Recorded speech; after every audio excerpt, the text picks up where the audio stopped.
Bismillahirrahmanirrahim. Assalamualaikum warahmatullahi wabarakatuh. Para pemirsa Ma'rifatul Islam dimanapun Anda berada, Alhamdulillah pemirsa dapat berjumpa lagi dengan Ma'rifatul Islam yang kembali akan menyajikan kepada para pemirsa informasi tentang hukum-hukum fikih yang ringkas, praktis, yang dapat dipertanggungjawabkan sesuai dengan dalil Al-Quran dan Sunnah Rasulullah Sallallahu Alaihi Wasallam. Ma'rifatul Islam hari ini adalah terbelit dengan hutang riba dengan jumlah ratusan juta rupiah. Lalu bagaimana cara melunasinya? Bismillah, walhamdulillah, wassalatu wassalamu ala rasulillah. Bagaimana cara melunasi hutang riba yang jumlahnya ratusan juta rupiah? Tentu ini jumlah yang begitu banyak. Namun demikianlah sebagian orang gemar berhutang. Bahkan ia memiliki kartu kredit yang begitu banyak, berisi utang ratusan juta rupiah. Para pemirsa, tentu yang namanya hutang tidaklah mengenakkan. Kita selalu mengingatkan bahwa utang itu tidak mengenakkan hidup. Hidup ini jadi tidak tenang, apalagi jika hutang sudah menumpuk dan terus-menerus dikejar oleh debt collector. Pasti tidur Anda, istirahat Anda jadi tidak mengenakkan dan tidak tenang. Dari Abu Hurairah radhiyallahu anhu, Nabi sallallahu alaihi wasallam bersabda, "Nafsul mu'min mu'allaqatun bidainihi hatta yuqda anhu." Jiwa seorang mukmin masih bergantung dengan hutangnya hingga dia melunasinya. Asy-Syaukani berkata, hadis ini adalah dorongan agar ahli waris segera melunasi hutang si mayit.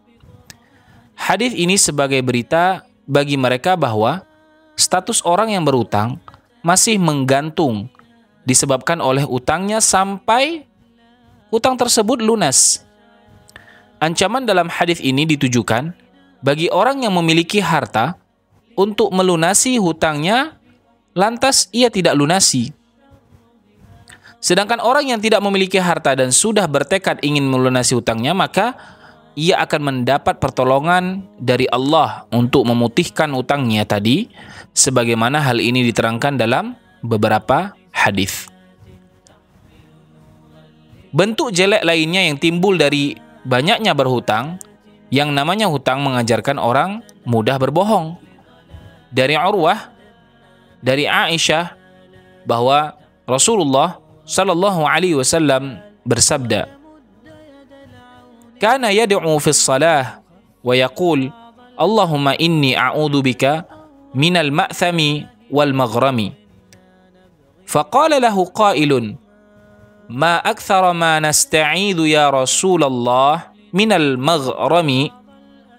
Qala, "Innar rajula idza gharima haddatha fakadzaba wa wa'ada fa akhlafa."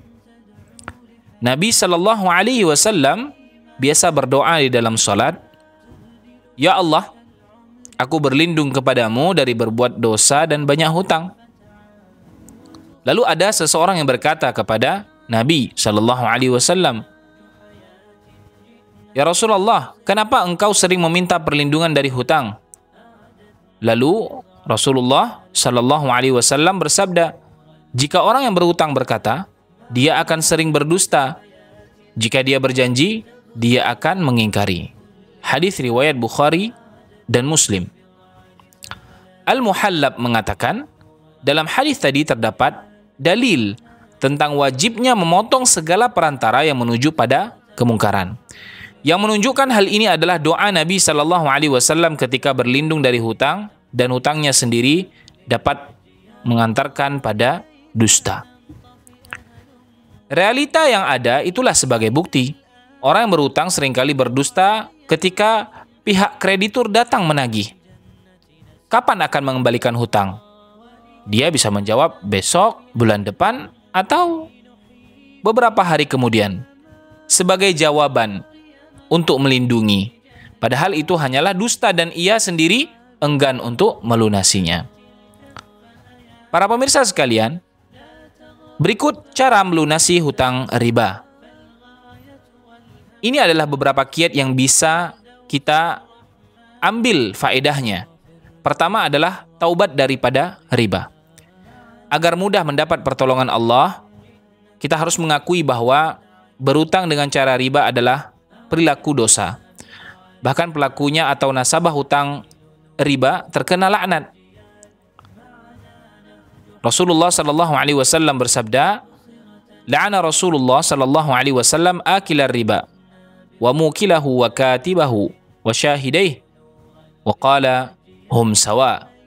Rasulullah sallallahu alaihi wasallam melaknat pemakan riba, rentenir, penyetor riba, nasabah yang meminjam, penulis transaksi riba, sekretarisnya, dan dua saksi yang menyaksikan transaksi riba tersebut. Kata beliau, semuanya sama dalam dosa. Kalau demikian, yang pertama dilakukan adalah bertaubat dengan sungguh-sungguh, bertekad tidak ingin meminjam uang dengan cara riba lagi. Allah Ta'ala memerintahkan untuk melakukan taubat yang tulus. Ya ayyuhalladzina amanu tubu ilallahi taubatan nasuha. Hai orang-orang yang beriman, bertaubatlah kepada Allah dengan taubatan nasuha, taubat yang semurni-murninya. Surah At-Tahrim ayat 8. Hudzaifah pernah berkata, cukup seseorang dikatakan berdusta ketika ia mengucapkan, aku beristighfar pada Allah, aku memohon ampun kepada Allah, lantas ia mengulangi dosa tersebut lagi. Ibnu Rajab Al-Hambali berkata, terlarang seseorang mengucapkan aku bertaubat kepada Allah lantas ia mengulang dosa tersebut. Karena taubatan nasuha, taubat yang sesujurnya, berarti seseorang tidak akan mengulangi dosa tersebut selama-lamanya.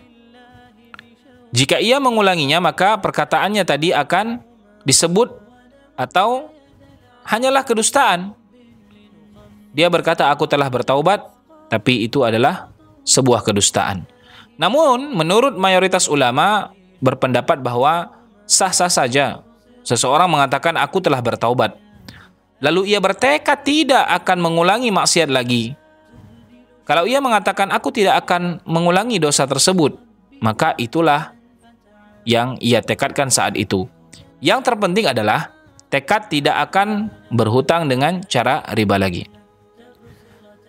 Cara kedua adalah perbanyak istighfar, karena memohon ampun kepada Allah itulah yang akan memudahkan rezeki.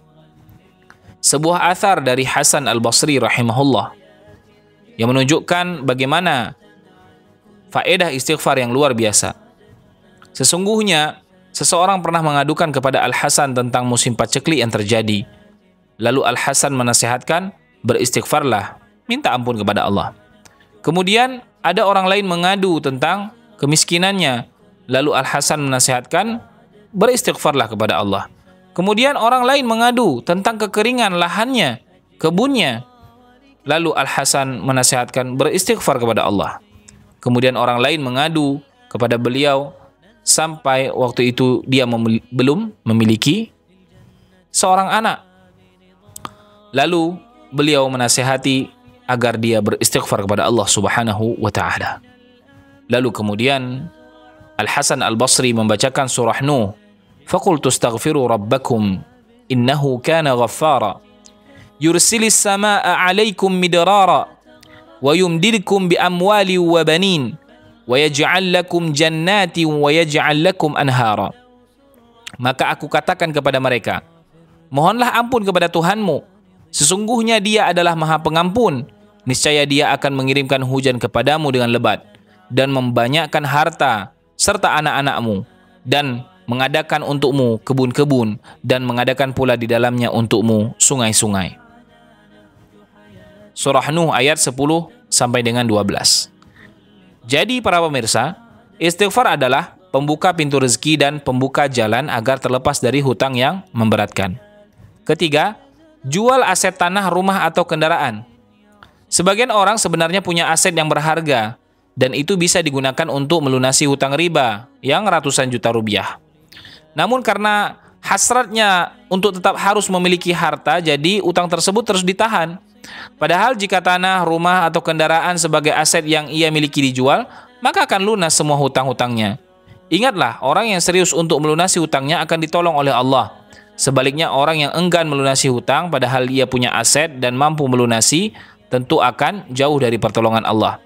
Dulu Maimunah ingin berhutang, lalu di antara kerabatnya ada yang mengatakan, jangan kamu lakukan itu. Sebagian kerabatnya mengingkari perbuatan Maimunah tersebut. Lalu Maimunah mengatakan, ya, sesungguhnya aku mendengar Nabi dan Khalilku, yaitu kekasihku, sallallahu alaihi wasallam bersabda, jika seorang muslim memiliki utang dan Allah mengetahui bahwa dia berniat ingin melunasi hutang tersebut, maka Allah akan memudahkannya untuk melunasi hutang tersebut di dunia.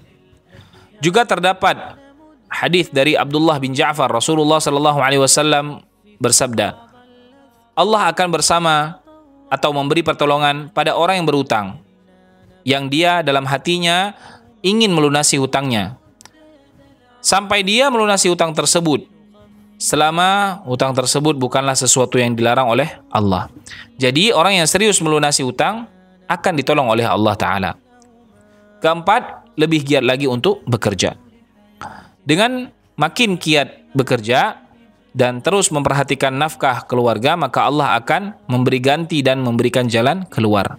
Dari Abu Hurairah radhiyallahu anhu, ia berkata bahwa Nabi sallallahu alaihi wasallam bersabda, ketika hamba berada di pagi hari, ada dua malaikat yang turun dan berdoa, ya Allah, berikanlah ganti pada orang yang gemar berinfak, rajin memberi nafkah kepada keluarganya. Malaikat yang lain berkata dan berdoa, ya Allah, berikanlah kebangkrutan bagi orang yang enggan bersedekah atau memberi nafkah. Kelima, bersikap lebih amanat. Semakin kita amanat, maka semakin orang akan menaruh kepercayaan kepada kita. Semakin kita tidak amanah, maka kita sendiri yang akan mendapatkan kesusahan. Itu realita yang terjadi di tengah-tengah kita. Kalau dalam masalah utang, kita bersikap amanah dalam mengembalikannya, maka tentu orang akan menaruh kepercayaan kepada kita. Dan bisa saja tidak dikenakan riba pada saat peminjaman. Sifat amanah dalam hutang sudah barang tentu wajib dimiliki.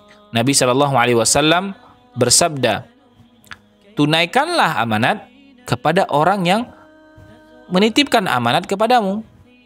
Hadis riwayat Abu Daud dan At-Tirmidzi. Yang keenam, bersikap hidup lebih sederhana dan qanaah. Dengan bersikap hidup sederhana kala terlilit utang, maka akan mengurangi pengeluaran dan akhirnya lebih diprioritaskan pada pelunasan hutang. Sifat qanaah yaitu merasa cukup dan benar-benar bersyukur dengan rezeki yang Allah beri. Dan sungguh itu akan mendatangkan kebaikan. Dari Abdullah bin Amr ibn al-As, Rasulullah sallallahu alaihi wasallam bersabda, sungguh beruntung orang yang diberi petunjuk dalam Islam, diberi rezeki yang cukup dan qanaah, merasa cukup dengan rezeki yang ada. Ketujuh, perbanyak doa yang dicontohkan oleh Rasul. Ada doa yang patut kita contoh agar bisa membantu kita terlepas dari sulitnya hutang. Allahumma inni a'udzubika minal ma'thami wal maghrami. Ya Allah, aku berlindung kepadamu dari berbuat dosa dan sulitnya hutang. Kemudian doa agar lepas dari hutang sepenuh gunung.